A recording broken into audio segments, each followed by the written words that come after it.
The First Men in the Moon by H.G. Wells. Chapter 1. Mr. Bedford meets Mr. Cavour at Lympne. As I sit down to write here amidst the shadows of vine leaves under the blue sky of southern Italy, it comes to me with a certain quality of astonishment that my participation in these amazing adventures of Mr. Cavour was, after all, the outcome of the purest accident. It might have been anyone. I fell into these things at a time when I thought myself removed from the slightest possibility of disturbing experiences. I had gone to Lympne because I had imagined it the most uneventful place in the world. Here, at any rate, said I shall find peace and a chance to work. And this book is the sequel. So utterly at variance is destiny with all the little plans of men. I may perhaps mention here that very recently I had come an ugly cropper in certain business enterprises. Sitting now surrounded by all the circumstances of wealth, there is a luxury in admitting my extremity. I can admit even that to a certain extent my disasters were conceivably of my own making. It may be there are directions in which I have some capacity, but the conduct of business operations is not among these. But in those days I was young, and my youth, among other objectionable forms, took that of a pride in my capacity for affairs. I am young still in years, but the things that have happened to me have rubbed something of the youth from my mind. Whether they have brought any wisdom to light below, it is a more doubtful matter. It is scarcely necessary to go into the details of the speculations that landed me at Lympne in Kent. Nowadays, even about business transactions, there is a strong spice of adventure. I took risks. In these things there is invariably a certain amount of give and take, and it fell to me finally to do the giving, reluctantly enough. Even when I had got out of everything, one cantankerous creditor saw fit to be malignant. Perhaps you have met that flaming sense of outraged virtue, or perhaps you have only felt it. He ran me hard. It seemed to me, at last, that there was nothing for it but to write a play, unless I wanted to drudge for my living as a clerk. I have a certain imagination and luxurious tastes, and I meant to make a vigorous fight for it before that fate overtook me. In addition to my belief in my powers as a businessman, I had always in those days had an idea that I was equal to writing a very good play. It is not, I believe, a very uncommon persuasion. I knew there is nothing a man can do outside legitimate business transactions that has such opulent possibilities, and very probably that biased my opinion.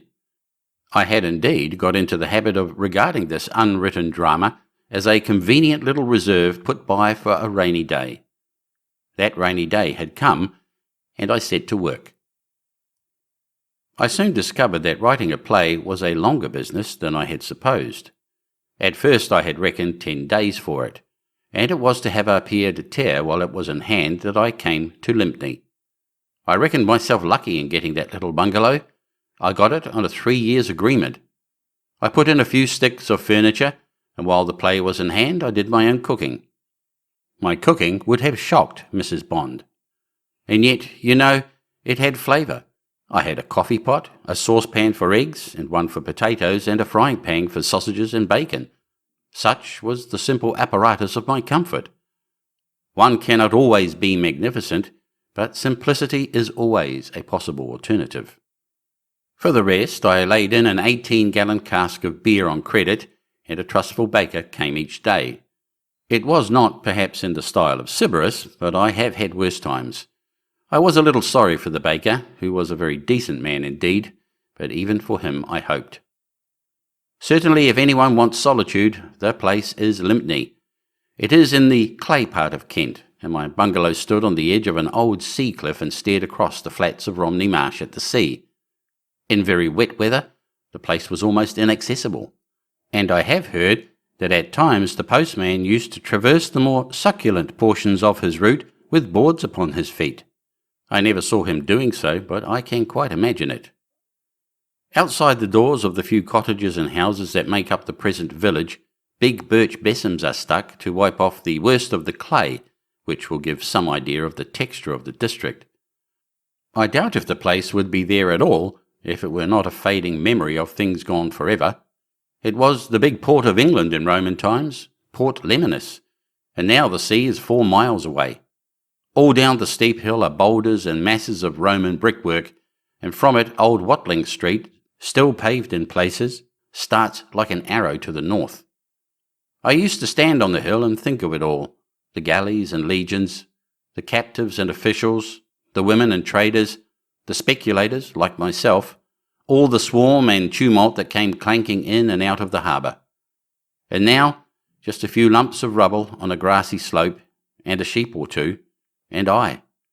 And where the port had been were the levels of the marsh, sweeping round in a broad curve to distant Dungeness, and dotted here and there with tree clumps and the church towers of old medieval towns that are following Lemanus now towards extinction.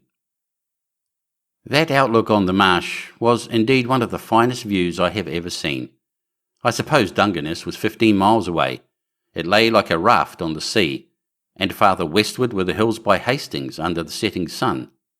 Sometimes they hung close and clear, sometimes they were faded and low, and often the drift of the weather took them clean out of sight. And all the nearer parts of the marsh were laced and lit by ditches and canals.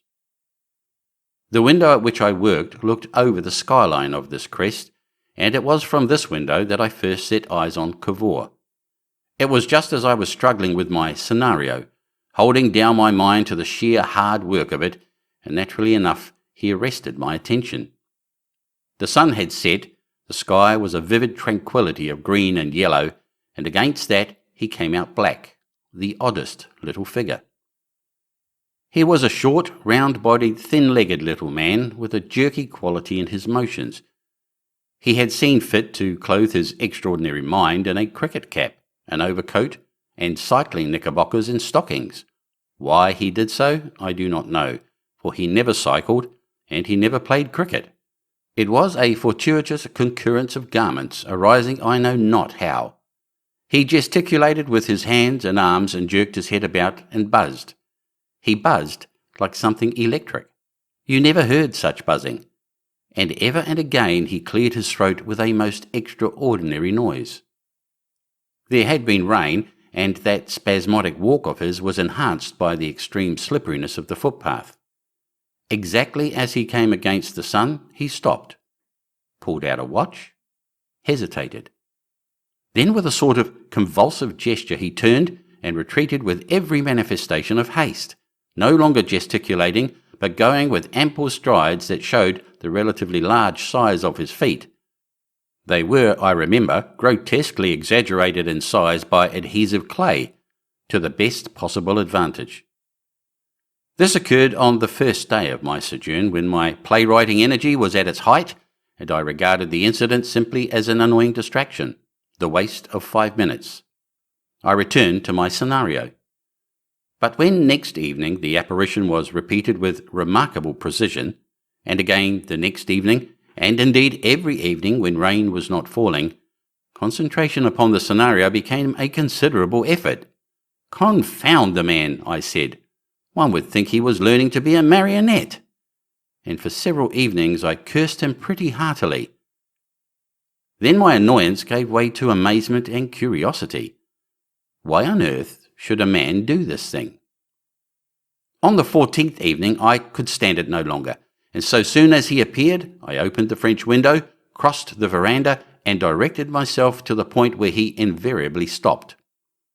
He had his watch out as I came up to him. He had a chubby, rubicund face with reddish-brown eyes. Previously I had seen him only against the light. "One moment, sir," said I as he turned. He stared.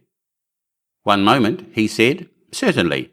Or if you wish to speak to me for longer, and it is not asking too much, your moment is up. Would it trouble you to accompany me?" "Not in the least," said I, placing myself beside him. "My habits are regular, my time for intercourse limited." "This, I presume, is your time for exercise?" "It is. I come here to enjoy the sunset." "You don't." "Sir, you never look at it." "Never look at it?" "No. I've watched you 13 nights, and not once have you looked at the sunset, not once." He knitted his brows like one who encounters a problem. Well, I enjoy the sunlight, the atmosphere. I go along this path, through that gate," he jerked his head over his shoulder, "and round. You don't. You never have been. It's all nonsense. There isn't a way. Tonight, for instance. Oh, tonight. Let me see. I just glanced at my watch, saw that I had already been out just 3 minutes over the precise half hour, decided there was not time to go round, turned. You always do." He looked at me, reflected. "Perhaps I do. Now I come to think of it. But what was it you wanted to speak to me about?" "Why, this." "This?" "Yes. Why do you do it? Every night you come making a noise." "Making a noise?" "Like this." I imitated his buzzing noise. He looked at me, and it was evident the buzzing awakened distaste. "Do I do that?" he asked. "Every blessed evening." I had no idea. He stopped dead. He regarded me gravely. "Can it be," he said, "that I have formed a habit?" "Well, it looks like it, doesn't it?" He pulled down his lower lip between finger and thumb. He regarded a puddle at his feet. "My mind is much occupied," he said, "and you want to know why. Well, sir, I can assure you that not only do I not know why I do these things, but I did not even know I did them. Come to think, it is just as you say. I never have been beyond that field. And these things annoy you?" For some reason I was beginning to relent towards him. "Not annoy," I said, "but imagine yourself writing a play." I couldn't. "Well, anything that needs concentration." "Ah," he said, "of course," and meditated. His expression became so eloquent of distress that I relented still more. After all, there is a touch of aggression in demanding of a man you don't know why he hums on a public footpath. "You see," he said weakly, "it's a habit." "Oh, I recognize that. I must stop it. But not if it puts you out. After all, I had no business. It's something of a liberty." "Not at all, sir," he said. "Not at all. I am greatly indebted to you. I should guard myself against these things. In future, I will. Could I trouble you once again? That noise? Something like this." I said, "Zazoo, zazoo. But really, you know, I am greatly obliged to you. In fact, I know I am getting absurdly absent-minded. You are quite justified, sir. Perfectly justified. Indeed, I am indebted to you. The thing shall end. And now, sir, I have already brought you farther than I should have done. I do hope my impertinence—" "Not at all, sir. Not at all." We regarded each other for a moment. I raised my hat and wished him a good evening. He responded convulsively, and so we went our ways. At the stile, I looked back at his receding figure. His bearing had changed remarkably. He seemed limp, shrunken. The contrast with his former gesticulating, zazooing self took me in some absurd way as pathetic. I watched him out of sight.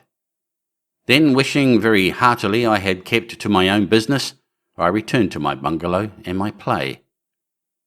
The next evening I saw nothing of him, nor the next, but he was very much in my mind, and it occurred to me that as a sentimental comic character he might serve a useful purpose in the development of my plot. The third day he called upon me. For a time I was puzzled to think what had brought him. He made indifferent conversation in the most formal way. Then, abruptly, he came to business. He wanted to buy me out of my bungalow. "You see," he said, "I don't blame you in the least, but you've destroyed a habit and it disorganizes my day. I've walked past here for years. No doubt I've hummed. You've made all that impossible." I suggested he might try some other direction. "No, there is no other direction. This is the only one. I've inquired, and now every afternoon at 4 I come to a dead wall." "But, my dear sir, if the thing is so important to you—" "It's vital. You see, I'm an investigator. I am engaged in a scientific research. I live—" He paused and seemed to think. Just over there, he said, and pointed suddenly dangerously near my eye. The house with white chimneys, you see, just over the trees. And my circumstances are abnormal. Abnormal. I am on the point of completing one of the most important demonstrations. I can assure you, one of the most important demonstrations that have ever been made. It requires constant thought, constant mental ease and activity, and the afternoon was my brightest time, effervescing with new ideas, new points of view. But why not come by still? It would be all different. I should be self-conscious. I should think of you at your play, watching me irritated, instead of thinking of my work. No, I must have the bungalow. I meditated. Naturally, I wanted to think the matter over thoroughly before anything decisive was said. I was generally ready enough for business in those days, and selling always attracted me. But in the first place, it was not my bungalow, and even if I sold it to him at a good price, I might get inconvenienced in the delivery of goods if the current owner got wind of the transaction, and in the second I was, well, undischarged. It was clearly a business that required delicate handling. Moreover, the possibility of his being in pursuit of some valuable invention also interested me. It occurred to me that I would like to know more of this research, not with any dishonest intention, but simply with an idea that to know what it was would be a relief from playwriting. I threw out feelers. He was quite willing to supply information. Indeed, once he was fairly underway, the conversation became a monologue. He talked like a man long pent up, who has had it over with himself again and again. He talked for nearly an hour, and I must confess I found it a pretty stiff bit of listening. But through it all there was the undertone of satisfaction one feels when one is neglecting work one has set oneself. During that first interview I gathered very little of the drift of his work. Half his words were technicalities entirely strange to me, and he illustrated one or two points with what he was pleased to call elementary mathematics, computing on an envelope with a copying ink pencil in a manner that made it hard even to seem to understand. Yes, I said, yes, go on. Nevertheless, I made out enough to convince me that he was no mere crank playing at discoveries. In spite of his crank-like appearance, there was a force about him that made that impossible. Whatever it was a thing with mechanical possibilities. He told me of a workshed he had and of 3 assistants, originally jobbing carpenters whom he had trained. Now from the workshed to the patent office is clearly only one step. He invited me to see those things. I accepted readily and took care by a remark or so to underline that. The proposed transfer of the bungalow remained very conveniently in suspense. At last he rose to depart with an apology for the length of his call. Talking over his work was, he said, a pleasure enjoyed only too rarely. It was not often he found such an intelligent listener as myself. He mingled very little with professional scientific men. So much pettiness, he explained, so much intrigue, and really when one has an idea, a novel, fertilizing idea, I don't want to be uncharitable, but I am a man who believes in impulses. I made what was perhaps a rash proposition, but you must remember that I had been alone, playwriting in Lympne for 14 days, and my compunction for his ruined walk still hung about me. Why not, said I, make this your new habit, in the place of the one I spoiled? At least until we can settle about the bungalow. What you want is to turn over your work in your mind. That you have always done during your afternoon walk. Unfortunately, that's over. You can't get things back as they were. But why not come and talk about your work to me? Use me as a sort of wall against which you may throw your thoughts and catch them again. It's certain I don't know enough to steal your ideas myself, and I know no scientific men. I stopped. He was considering. Evidently the thing attracted him. But I'm afraid I should bore you, he said. You think I'm too dull? Oh no, but technicalities. Anyhow, you've interested me immensely this afternoon. Of course it would be a great help to me. Nothing clears up one's ideas so much as explaining them. Hitherto, my dear sir, say no more. But really, can you spare the time? There is no rest like change of occupation, I said, with profound conviction. The affair was over. On my veranda steps he turned. I am already greatly indebted to you, he said. I made an interrogative noise. You have completely cured me of that ridiculous habit of humming, he explained.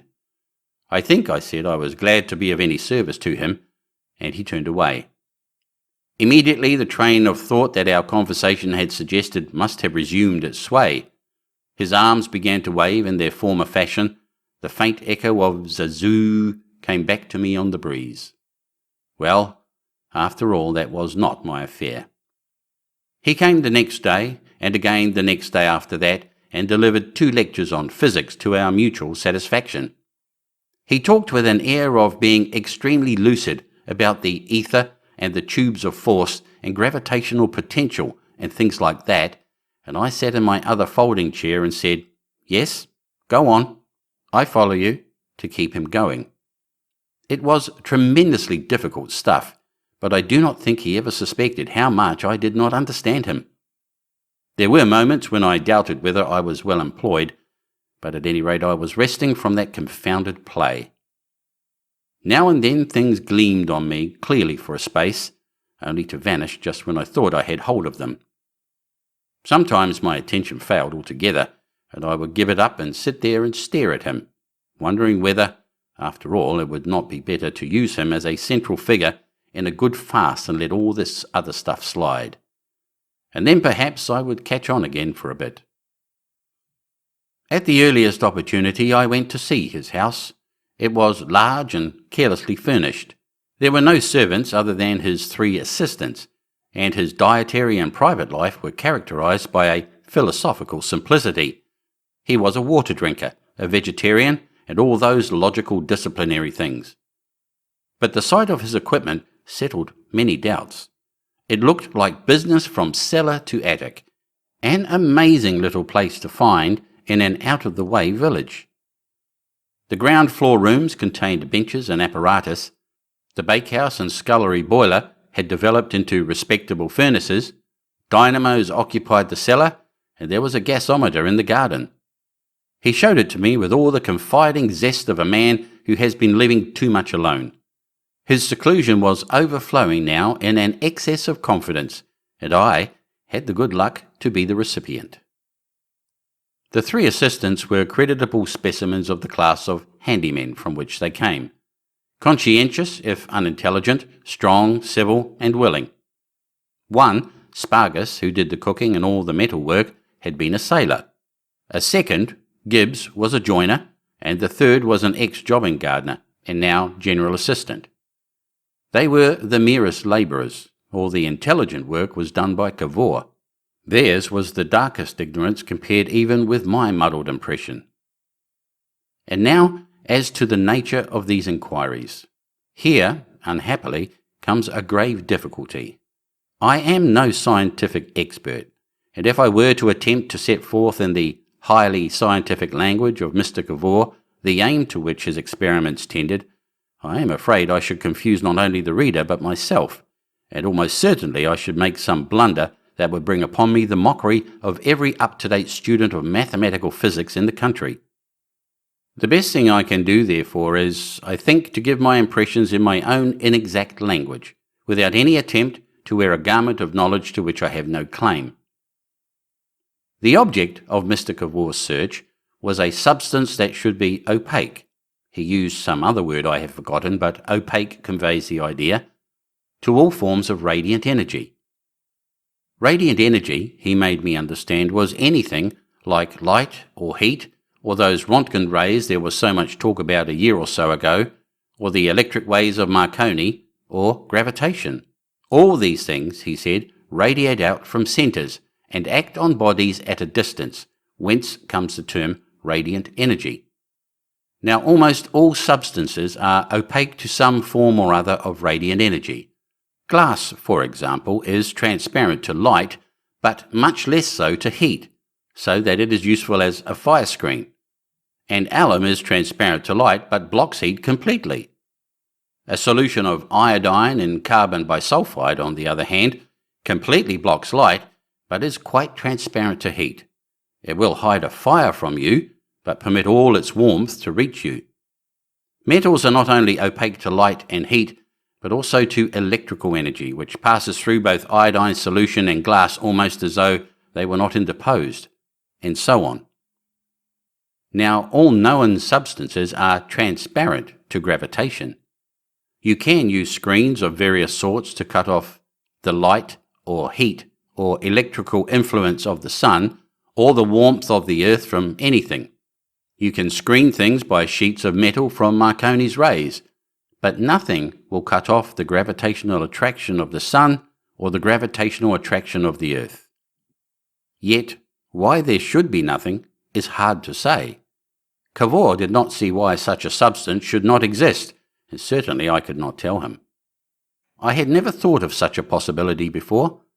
He showed me by calculations on paper, which Lord Kelvin, no doubt, or Professor Lodge or Professor Karl Pearson, or any of those great scientific people might have understood, but which simply reduced me to a hopeless muddle, that not only was such a substance possible, but that it must satisfy certain conditions. It was an amazing piece of reasoning. Much as it amazed and exercised me at the time, it would be impossible to reproduce it here. Yes, I said to it all, yes, go on. Suffice it for the story that he believed he might be able to manufacture this possible substance, opaque to gravitation, out of a complicated alloy of metals and something new, a new element, I fancy called, I believe, helium, which was sent to him from London in sealed stone jars. Doubt has been thrown upon this detail, but I am almost certain it was helium he had sent him in sealed stone jars. It was certainly something very gaseous and thin. If only I had taken notes. But then, how was I to foresee the necessity of taking notes? Anyone with the merest germ of an imagination will understand the extraordinary possibilities of such a substance, and will sympathize a little with the emotion I felt as this understanding emerged from the haze of abstruse phrases in which Cavour expressed himself. Comic relief in a play indeed. It was some time before I would believe that I had interpreted him aright, and I was very careful not to ask questions that would have enabled him to gauge the profundity of misunderstanding into which he dropped his daily exposition. But no one reading the story of it here will sympathize fully, because from my barren narrative it will be impossible to gather the strength of my conviction that this astonishing substance was positively going to be made. I do not recall that I gave my play an hour's consecutive work at any time after my visit to his house. My imagination had other things to do. There seemed no limit to the possibilities of the stuff. Whichever way I tried, I came on miracles and revolutions. For example, if one wanted to lift a weight, however enormous, one had only to get a sheet of this substance beneath it, and one might lift it with a straw. My first natural impulse was to apply this principle to guns and ironclads, and all the material and methods of war, and from that to shipping, locomotion, building, every conceivable form of human industry. The chance that had brought me into the very birth chamber of this new time, it was an epoch, no less, was one of those chances that come once in 1,000 years. The thing unrolled, it expanded and expanded. Among other things, I saw in it my redemption as a businessman. I saw a parent company and daughter companies, applications to right of us, applications to left, rings and trust, privileges and concessions spreading and spreading until one vast, stupendous Cavorite company ran and ruled the world. And I was in it. I took my line straight away. I knew I was staking everything, but I jumped there and then. We're on absolutely the biggest thing that has ever been invented, I said, and put the accent on we. If you want to keep me out of this, you'll have to do it with a gun. I'm coming down to be your fourth labourer tomorrow. He seemed surprised at my enthusiasm, but not a bit suspicious or hostile. Rather, he was self-depreciatory. He looked at me doubtfully. "But do you really think," he said, "and your play? How about that play?" "It's vanished," I cried. "My dear sir, don't you see what you've got? Don't you see what you're going to do?"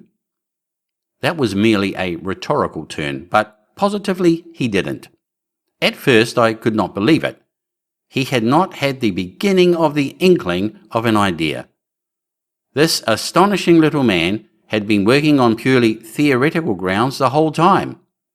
When he said it was the most important research the world had ever seen, he simply meant it squared up so many theories, settled so much that was in doubt.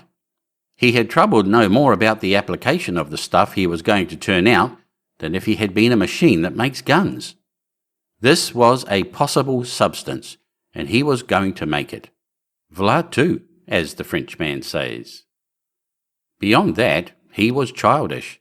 If he made it, it would go down to posterity as Cavorite or Cavorine, and he would be made an FRS and his portrait given away as a scientific worthy with nature and things like that. And that was all he saw. He would have dropped this bombshell into the world as though he had discovered a new species of gnat if it had not happened that I had come along. And there it would have lain and fizzled, like one or two other little things these scientific people have lit and dropped about us.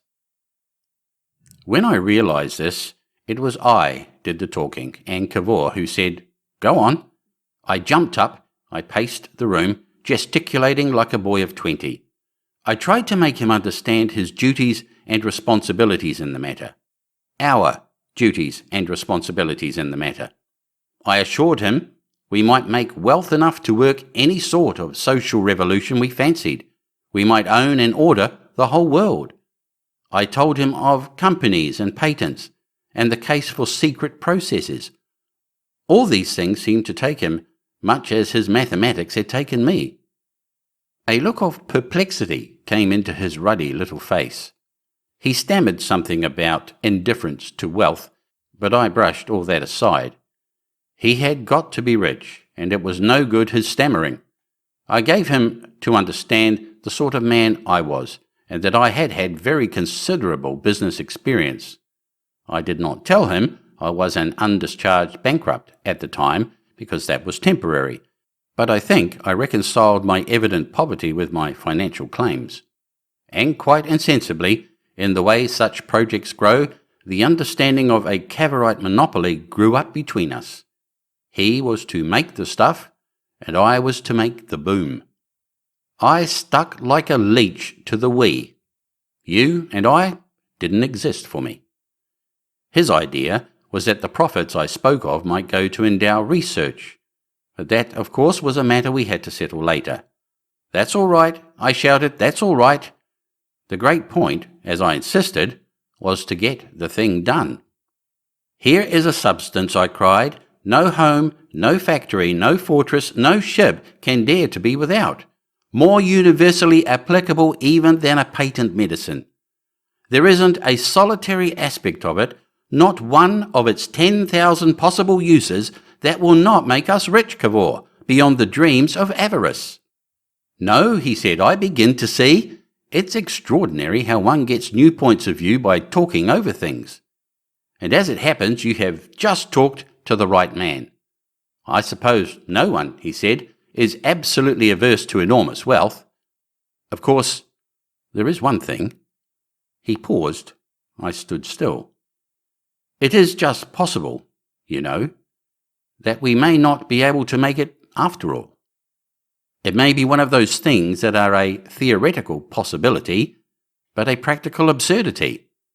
Or when we make it, there may be some little hitch." "We'll tackle the hitch when it comes," said I. End of chapter 1.